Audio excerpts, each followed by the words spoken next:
Jadi kebanyakan kita doa ngasih tahu Allah. Berarti kita buruk sangka Allah sebelumnya tidak tahu. Saya mau tanya sama antum. Antum nggak doa? Kalau rezeki pasti nyampe. Bismillahirrahmanirrahim. Hikmah yang ke berikutnya 29. Di kitab saya 21 ya. Kitab saya cetakan Darut Taqwa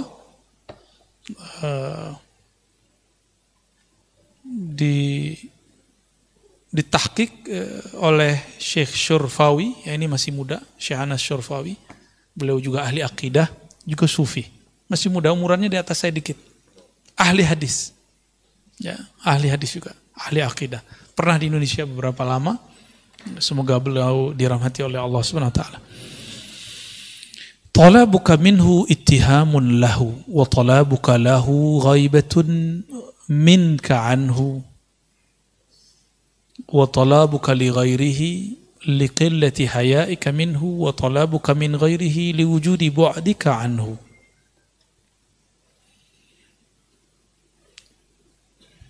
Ada 4 jenis orang meminta.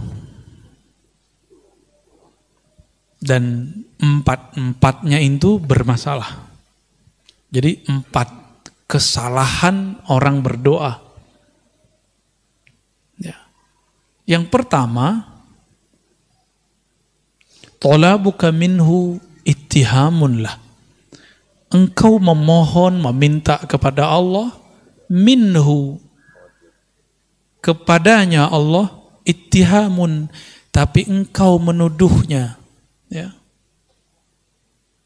lahu, terhadapnya. Kenapa? Engkau meminta karena engkau berpikir dia lupa terhadap rezekimu. Lalu kita doa, ya Allah, masa sih lupa? Sering begitu nggak? Kita itu sering doa kayak ngasih tahu Allah, benar nggak? Jujur ya, kita sering doa memberitahu Allah. Ini yang enggak benar.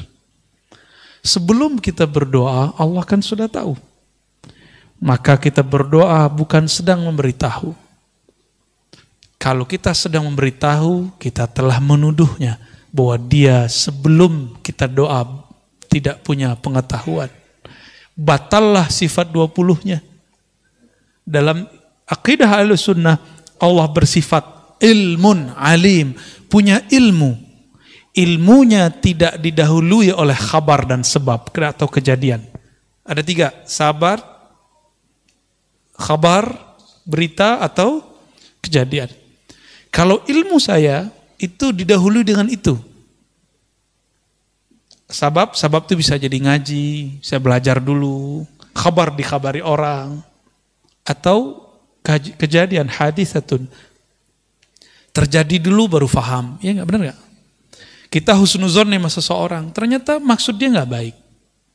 Ya, dan itu sering, Pak. Sering.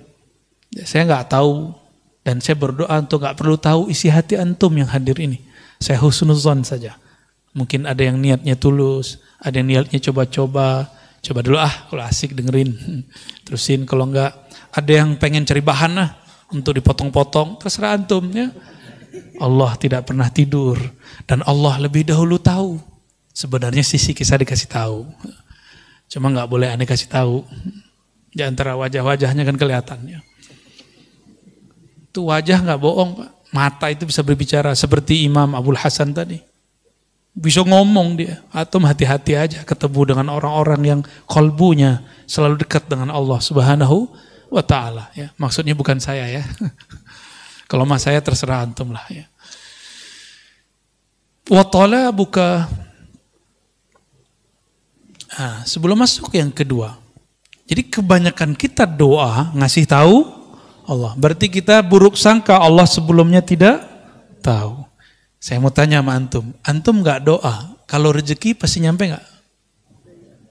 Antum gak nyembah Allah, nyembah tepekong, nyembah Yesus, nyembah Wisnu, Siwa, apapun, terserah. Tapi kalau rezeki nyampe gak? Nyampe. Jadi jangan heran kalau ada di Indonesia, apa istilahnya 9 naga, lebih kaya. Ya wajar, mereka rajin nyari kok. Kita kan ngomeng doang, ngemeng ya. Kita cuma bisa komentar-komentar, oh 9 naga, 9 naga. Kita nggak mau seperti mereka mencari. Alasannya zuhud. Ya. Islam itu 2 rukunnya itu mesti pakai duit, Pak, pakai harta. Syahadat aman, ya, penting air putih beres. Sholat, ya uduk beres lah. Ya. Tapi kalau masuk puasa enggak juga, malah ngurangin. Tapi setiap bulan puasa selalu pengeluaran kita lebih besar. Saya nggak tahu juga kenapa tuh ya. Dan yang keempat, kelima itu butuh duit. Bahkan seakan-akan Allah berpesan, kamu carilah dunia supaya kamu bisa berbagi. Itulah pesan dari rukun Islam yang keempat. Ya, berzakat, benar nggak? Coba antum kalau nggak nyari duit gimana? Bisa berbagi nggak? Hah? Tapi ada tauhid di situ. Wa mimma razaqnahum yunfikun. Nahnu narzuquka. Kamilah yang menghantarkan rezeki kepadamu. Zahirnya pekerjaan, zahirnya dapat hadiah, zahirnya dapat gaji, zahirnya dapat untung dan segala macamnya. Batinnya Allah lah yang menyampaikan. Karena tidak ada di alam ini kecuali imma fi'lullah wa imma sifatullah wa imma ismullah. Di alam ini cuma nama, sifat, perbuatan Allah. Itu aja yang kita lihat, ya. Jadi mulai malam ini kalau berdoa, katakan di hati, ya Allah yang maha mengetahui isi hatiku, yang maha mengerti apa yang aku minta. Sebelum aku meminta, engkau telah tahu apa yang aku perlukan. Aku ingin bermanja-manja bermunajat kepadamu. Tuh, inilah pembukaan Hizib Bahar. Allahumma ya Allah, ya Alim, ya Azim, ya Halim, Anta Rabbi wa ilmuka hasbi, fa ni'mal Rabbu Rabbi wa ni'mal hasbu hasbi. Terjemahan bebasnya kayak tadi, Pak. Itu teks Arabnya begitu, tapi terjemahan bebasnya kayak tadi. Ya. Saya sudah lama doa, Tat. Belum dikabulkan. Nah, berarti antum nuduh Allah nggak denger atau nuduh Allah lupa. Kayak proposal aja.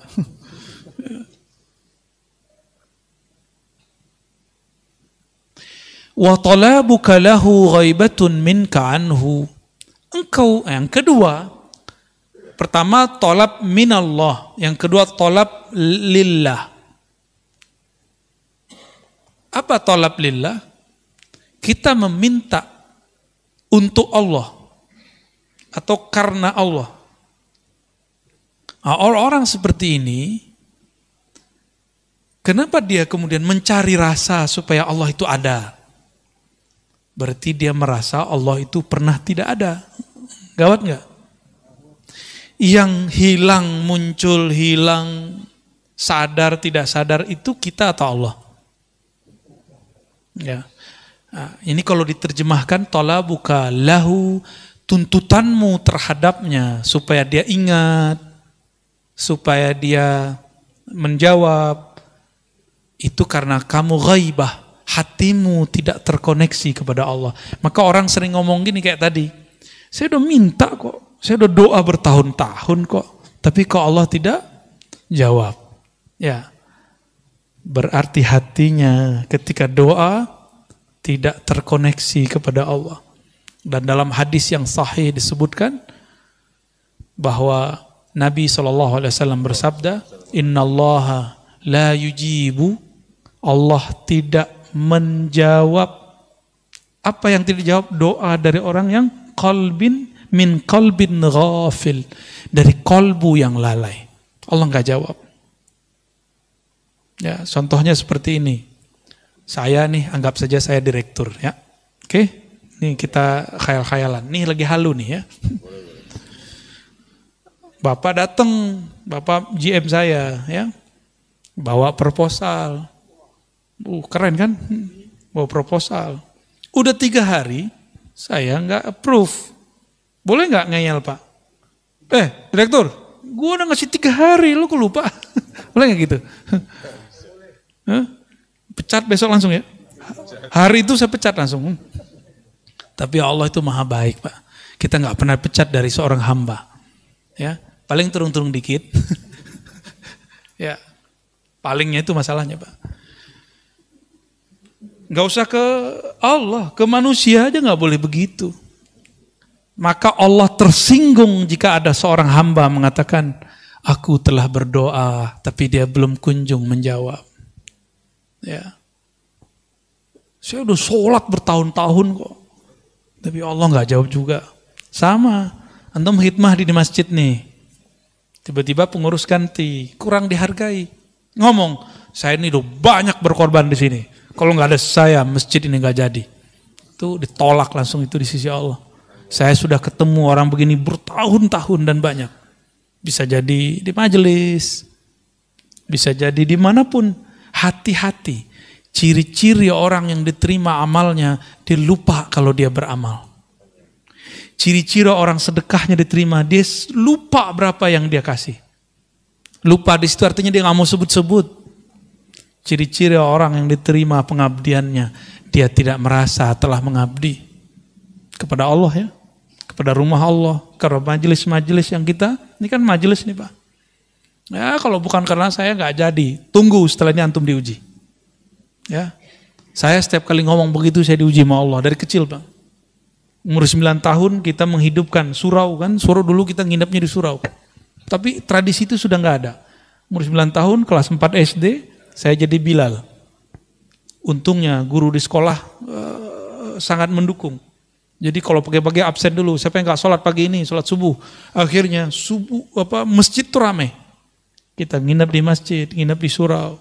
Ya, sayangnya guru kita sudah sepuh, tidak siap lagi mengajar. Ya, sudah nggak sanggup mengajar. Tapi kita punya kenangan dulu nginep di surau, rame itu. 1 shaf, 2 shaf. Terbesitlah di hati, ada was-was.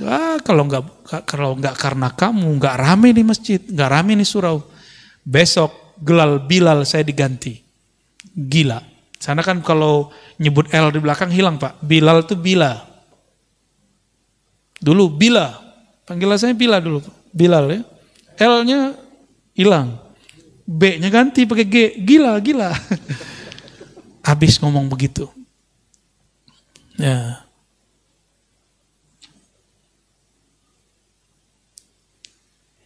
Yang ketiga, talabuka li ghairihi.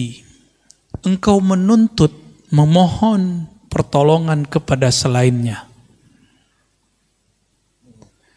Perlu digarisbawahi, tawassul bukanlah memohon kepada selain Allah. Tawassul itu hanya meminta kepada Allah. Terus kenapa perlu menyebut nama guru-guru? Karena Imam Abul Hasan Asy-Syadzili, sebagaimana dikutip oleh Imam Al-Buni, Al-Ismul A'zam, nama Allah yang agung itu banyak. Salah satunya ada gudangnya. Siapakah gudangnya? Gudangnya adalah waliyun min awliyaillah. Wali-wali Allah Subhanahu wa taala. Jadi wali-wali Allah itu hati-hati kalamnya itu, dia berkalam itu dengan kolbunya. Jika dia berdoa, doanya terdengar sampai ke langit sana. Ya. Kenapa? Karena dia berdoa, nafasnya selalu ingat kepada Allah Subhanahu wa taala. Ya. Yang paling dekat kepada Allah kan ruh kita. Dan ruh itu terhubung erat dengan nafas. Terhubung erat dengan nafas ini. Maka ada namanya zikir anfas. Zikir nafas ya. Saya baru saja mendapatkan ijazah Thariqah Aidurusiyah ya, dari salah satu guru kita. Dan di situ ada zikir anfasnya. Ada zikir anfasnya, zikir nafas. Sebagaimana di Thariqat Samaniyah ada Naqsyabandiyah, ada Syadziliyah, dan Thariqat-Thariqat lain ada ya. Jadi kita bertawassul bukan meminta kepada selain Allah, hanya meminta kepada Allah ya. Oh, tawassul cuma boleh kepada orang yang hidup dan hadir, Ustaz. Kan gitu kata orang. Apa jawabannya? Di hadis Imam Tirmizi tidak disebutkan hidup dan hadir. Nabi cuma mengajarkan, Allahumma inni atawajjahu bika, inni atawajjahu ilaika binabiyyika, nabiyyir rahmah, ya Muhammad, inni atawajjahu bika ila rabbi fashfa' fiyya. atau faqdi hajatinya. Ya Allah, aku memohon kepada Engkau dengan kemuliaan nabimu, Nabi Rahmah. Wahai Nabi Muhammad sallallahu alaihi wasallam, aku bertawassul kepadamu, berwasilah, bermediasi denganmu dalam memohon kepada Allah. Mohonnya ke siapa? Ke Allah. Tapi nyebut nama Nabi Muhammad karena Nabi Muhammad di dalam dirinya ada gudang nur asma Allah Subhanahu wa ta'ala. Dan itu diwariskan kepada ulama. Ulama-ulama ini menyimpan di dalam rohaninya cahaya-cahaya nama Allah Subhanahu wa ta'ala. Saya boleh sampaikan, qalbul awliya, qulubul awliya, khazainu asma'illahi ta'ala. Qalbunya para wali-wali Allah adalah perbendaharaan nama-nama Allah Subhanahu wa ta'ala.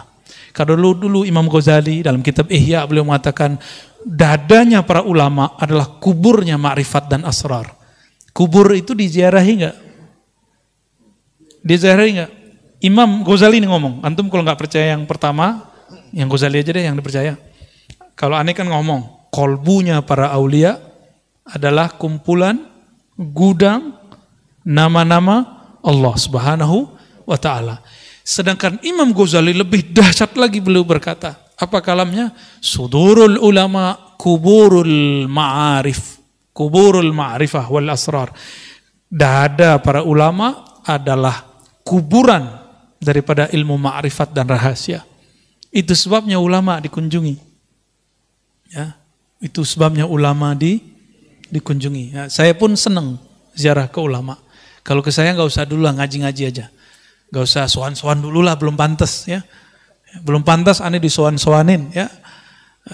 Mau berkunjung, belum pantas, masih ada guru-guru sepuh, kiai-kiai senior. Kepada beliau lebih aula, lebih utama kita berkunjung. Ya, kalau perlu saya temenin berkunjung ke mereka. Kebetulan lagi pas waktunya ya. Insya Allah ya. Mau ziarah nanti ya. Ziarah bareng-bareng kita mau. Insya Allah.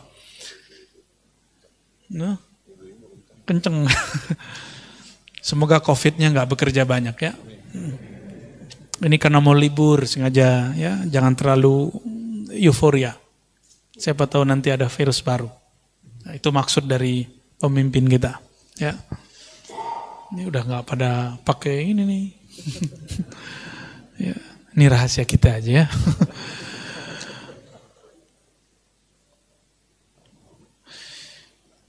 Engkau memohon kepada selainnya likillati hayaika minhu, karena engkau tidak tahu malu. Enggak tahu malu, udah tahu semuanya dikasih oleh Allah. Udah tahu bahwa satu helai rambut pun Allah yang menumbuhkan. Sudah sadar bahwa kita ini baiknya karena Allah yang membaikkan. Masih aja minta kepada selain Allah. Biasanya meminta kepada selain Allah ini terjadi pada orang kepepet. Jadi ilmu kepepet ini ada baik ada buruknya.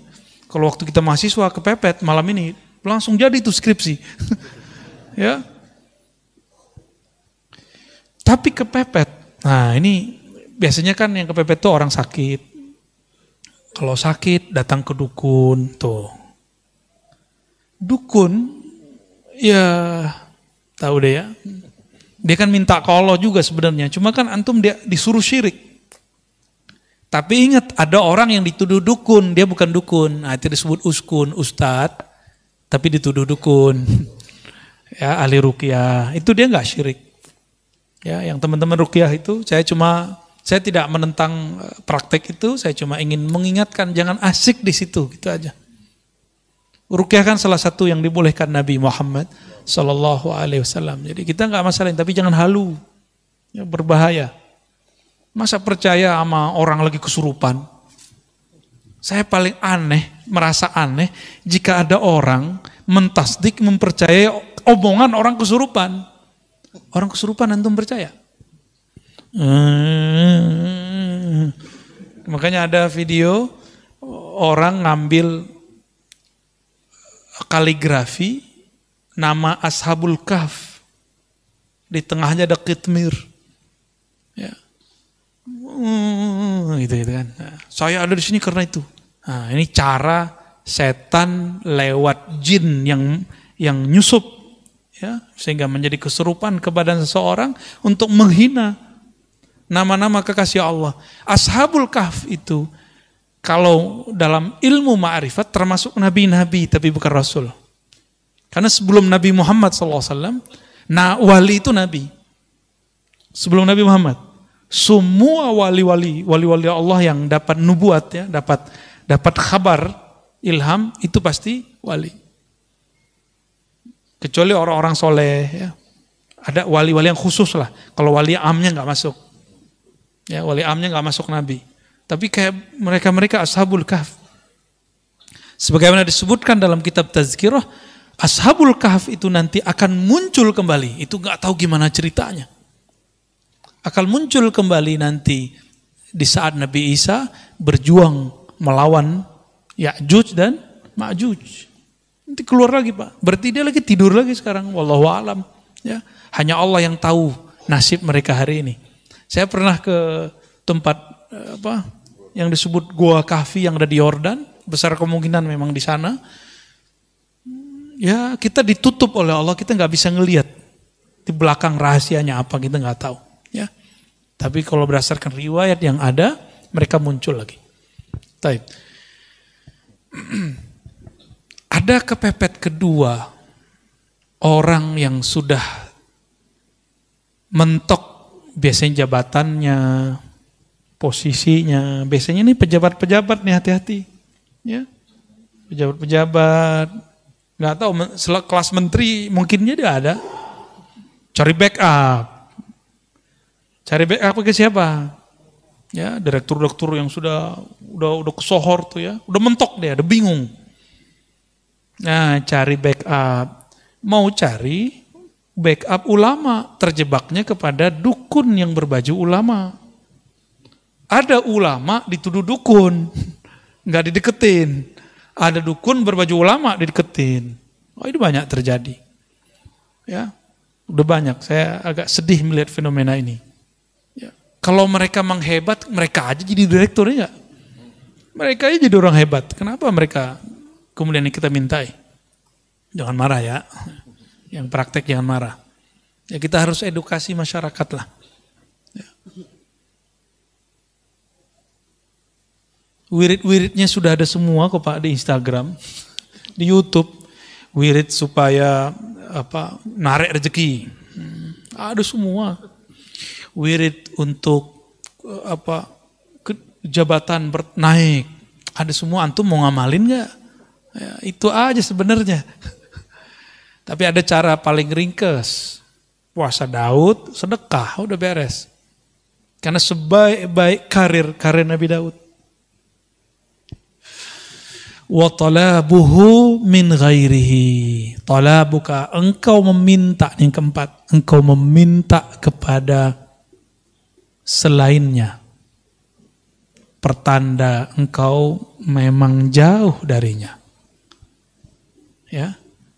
Maka datang kepada, mohon maaf ya, pakai media-media. Saya tidak mengharamkan raja, wafak, wifik, karena ada ilmunya. Ada sanadnya. Karena Ibnu Taimiyah pun membolehkan raja. Gak percaya, buka kitabnya sendiri. Ibnu Qayyim menyebutkan risalah dalam kitab At-Tibbun Nabawi tentang raja. Di piring, ditulis, disiram, minum. Ada Pak. Gimana, syirik gak tuh? Kalau ada yang mengatakan dia bermanhaj salaf, lalu mengatakan itu syirik, dia telah mensyirikkan Syekhul Islam Ibnu Taimiyah. Ya, mensyirikkan Syekhul Islam Ibnu Qayyim Al-Jauziyah. Berani. Kalau Ar-Razi ente berani syirikan, tapi Ibnu Taimiyah berani enggak ente syirikan? Ya. Kalau Ar-Razi silakan dibid'ahkan, tapi berani kamu membid'ahkan Ibnu Qayyim Al-Jauziyah? Enggak berani mereka. Ya, beraninya sama kita doang, ya. Akhirnya kita ini cuma memuji, menghormati orang yang sudah wafat, yang sudah mati, yang hidup kita enggak hargai. Ya, nunggu dulu dia mati, baru ente kemudian nangis. Ya.